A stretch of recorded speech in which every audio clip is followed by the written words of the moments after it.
Alright, what's up guys? My name is Zach and today I am driving a 2010 Mercedes C300. Up front is a 3.0 liter V6 and down below is a 6-speed manual transmission. That's right, ladies and gentlemen, this is a USDM manual C300. These are incredibly rare, not only in Europe but in the US as well. And according to sources online, I found that between 2% and 5% of C300s actually came with the manual. So the fact that at the very high end, 5% of these were manual is still incredibly low production numbers. This is a factory manual transmission, and I'm excited to share this rare car with you today. But if you would like a video of your own vehicle filmed here on the channel, you can head over to zachpradel.com/submit. It's a quick and easy submission form. I come to you and you would get a video of your car just like the one you're watching now of the C300. But let's get back to that 3-liter V6. Well, it makes about 228 horsepower and it is really reliable. Now, before 2008, the 3.0 liter had a balance shaft issue. This was across Mercedes lineup. However, they seem to have patched things up post 2008, and so what we're dealing with today is a stone cold reliable V6. 228 horsepower isn't crazy, it's not terrible either. It is a more premium feel than other vehicles in the segment, but it is a pretty heavy car, so don't expect to win many drag races. Now, like I said, paired to it is that 6-speed manual transmission. From my driving experience, this car has actually been really fun to drive and shift. The shift throw is a touch too long, but it is a more basic normal car, so that's par for the course. The clutch feels really great. It's really linear, has a nice hydraulic feel to it. Although the travel is a little bit long, I can definitely get used to that. Overall, I'm just really excited that this is the manual transmission. I like how it feels, I like how it drives, so that's a big win for the Mercedes. Last but not least, about the drivetrain, the C300 is rear-wheel drive. Now, you could find these in all-wheel drive at the time, but you could not get them with the manual transmission and all-wheel drive. So if you wanted all-wheel drive, you had to stick with the automatic. So how does it feel to actually drive the manual C300? It's fantastic. There is a little bit more road feel than what I would want out of a Mercedes. It's a little bit less luxurious as their other line. But again, this is a more people-oriented car. You get some basic luxuries, but it's not meant to be a hot stone massage on wheels. So it's all about managing your expectations. That being said, visibility is really good. I like the size of the car. I don't think it's too large or too small. And like I said, I'm really coming around to this manual transmission.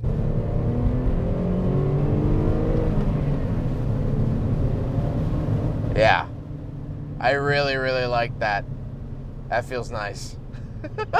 With that stuff out of the way, let's talk about the interior. Well, in front of me, I have 3 main gauges. Off to the left is my fuel and coolant temperature, in the center is my speedometer, and off to the right is my tachometer. On the steering wheel on the left, I have some controls for that center gauge cluster, as well as my back button, and off to the right I have my phone options and voice commands, and the cruise control is actually found on a separate stalk off to the left. The overall steering wheel is a little weird to me. It's sort of wide open. It's not as thick as I would have thought, but kind of in tune with the era that Mercedes was in at this point. Off to the left, I do have a climate control vent and my headlight switches, as well as my parking brake release, because this has a foot-operated parking brake, which is very strange to see in manual transmission. So if you look at it at a quick glance, it looks like this car has 4 pedals. Moving on to the door, I have my power mirror and window switches. I always giggle to myself because you'll find these in the early Tesla Model S's.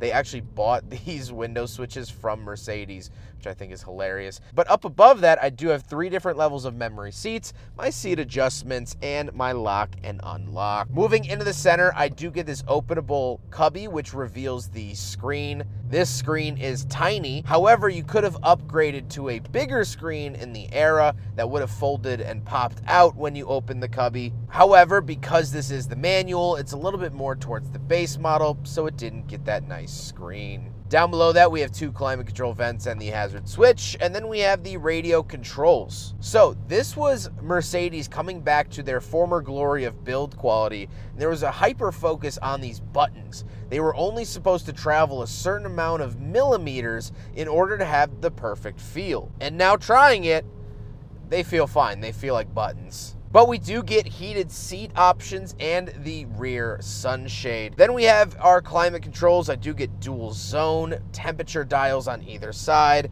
where to send it, max, cool, AC, all those goodies. Then we do have a cigarette lighter and ashtray. And then the shifter itself. This is sort of the centerpiece of this not only review, but this interior. The shift boot is rather taut on the edges, but I like the way that it looks. It's interesting, you rarely see cars point out that neutral's in the middle. I feel like with most manual shifters, that's kind of implied, but Mercedes said, hey, here it is. Then we do get our selectors for that little screen. This was the early stages of Mercedes rotary dial. And then off to the right, we do have cup holders. So we will do a big friggin' bottle test here in the 2010 Mercedes C300. And I am pleasantly surprised to tell you that it does in fact pass the big friggin' bottle test. What a curveball. Then I do get a center console, nothing too interesting in there. And then we got to talk about the seats. This does get the nicer leather seats, part of the sport package. And like I said, the driver's seat is heated, power, and memory. Of course, the passenger seat is heated and power as well, but no memory options over there. However, speaking of seats, we do have back seats. So let's go do a backseat review. All right, so we're in the back of the manual C300 Mercedes, and a couple of things to note. First of all, it's not fantastic back here for a big guy like me. The headliner is touching my head, although it is sagging just a little bit back here. So it probably wouldn't be if it was nice and taut like it came out the factory. But still, where my driving position is, it was a little hard to get my left foot in between the seat and, well, really the back seat. So not great. I do have my own vents back here, which is really nice to see in this class of car because a lot of manufacturers forget about that or just don't do it. I get a 12-volt outlet and I get this fold-down center console, which has probably the most over-engineered cup holders. You open it up, then you push this button and they flip out. They do like a front flip and then pop up, which they unfortunately do not fit the big friggin' bottle. So that's a little bit of a shame, but that's okay. Not fantastic back seats. I guess this would be a minor downside, but you should know that getting into this classification of car. If you're buying the C300, back seats probably aren't a big priority. You can go up to the E-Class or the S-Class for that. However, speaking of space, we weren't really talking about space, but let's talk about space. Let's talk about trunk and cargo space around the back. All right, let's talk about trunk space on this absolutely dreary, misty, cold morning. Tons of trunk space back here, which I'm really, really happy to see. Nothing really too crazy. I do get a light, which is really nice, and we can pick this up. We do get a spare tire as well, which is great to see, but nothing really too crazy. I gotta get back inside. This is freezing. Oh, I do get a little light. That's nice for on a dark road, people can see you. Very nice. Love that. Now we gotta talk about the looks, and I've always really liked the look of the C300. I think it has this interesting angularness to it. However, it's not overly boxy. It's not overly this or overly that. It's just a handsome looking automobile, if I do say so myself. However, something interesting with the exterior, the fact that this actually got upgraded headlights and taillights.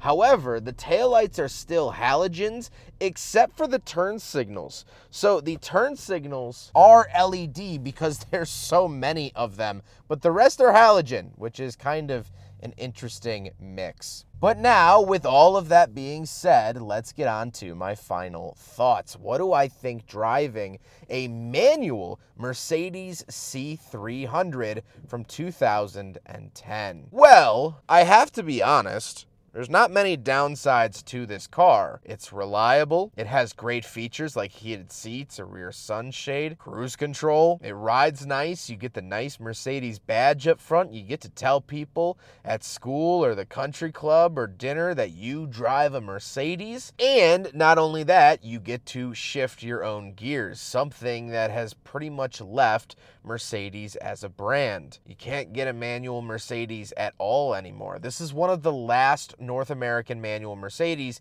that you could get. So it's special. I guess the real true downside to this car is the fact that they didn't make more of them. This is another one of those cars that falls into that category where when it was brand new, people didn't want to opt for the manual transmission, and if you're going to pay the money, you wanted the automatic. But now that they've come down in price, they're extremely rare because no one originally bought the manual transmission, so they're obviously not going to make 2010 Mercedes today, so they fall into obscurity. And now that these cars are super rare, their target market is so much bigger, which is kind of funny, which is a shame. I wish that they had made so many more of these and then stuffed them in a warehouse and just took a $20,000 hit on each one.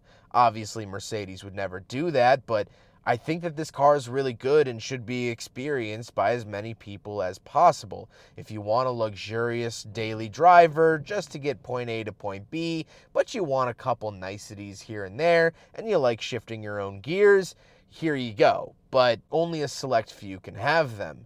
Anthony, who owns this car and actually purchased this car the day before I filmed this, said that when they searched for a manual C300 in the United States, 6 of them came up. In all of the US, there were 6 for sale, and this happened to be the best one that they could find. So if you see one, if you run into one, just know that they're pretty dang special. I hope you guys enjoyed this video. Huge thank you to Anthony for letting me take out their Mercedes C300 in manual. I was so excited to drive this car. I feel like I've done a pretty handful of manual sedans or rare manual cars, and this is another one to check off the list. I didn't even know that they made it in manual this late into Mercedes' run, so it's definitely cool to see. Huge thank you to Anthony. We've filmed many of their Mercedes before and Lexus products. Anthony's been an absolutely fantastic asset to the channel, and I can't thank them enough. But I hope you guys enjoyed the video. Don't forget to rate the video, comment on the video, and subscribe if you really liked it. Take care, guys.